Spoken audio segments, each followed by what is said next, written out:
Nick, what do we know about Senator McCain's trip to Syria? It seems to have been reasonably brief, crossing over from the Turkish southern city of Kilish, heading, it seems, about a kilometre inside Syria through the Bab al-Salama crossing there. I've been through that myself. It's mostly refugees on the other side of the border and quite a distance till you get to the first major heavily bombarded city of Azaz. He appears to have met the head of the Supreme Military Council, that's the governing body of the Free Syrian Army, General Salam Idris. They clearly spoke, meetings with other activists from the other cities around Syria too, but one of the main NGOs that took him in there, the Syrian Emergency Task Force, cleared that part of the purpose of this was to show that it's possible to get inside Syria, that it's not too dangerous, that it's not overrun by extremists. Of course, this visit putting clear pressure, though, on the Obama administration, Wolf. How significant is it for a major United States senator to show up with the rebels in Syria?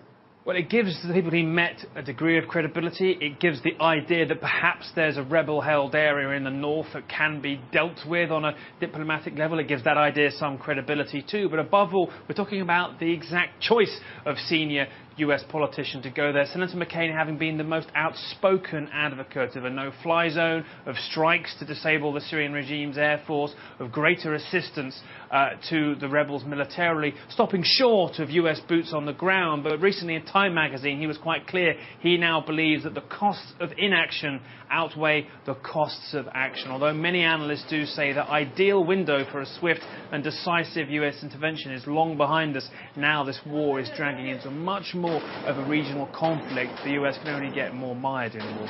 The rebels with whom the Senator McCain met today, what kind of relationship do they have with those al-Qaeda-oriented rebels who are also trying to get rid of Bashar al-Assad in Damascus?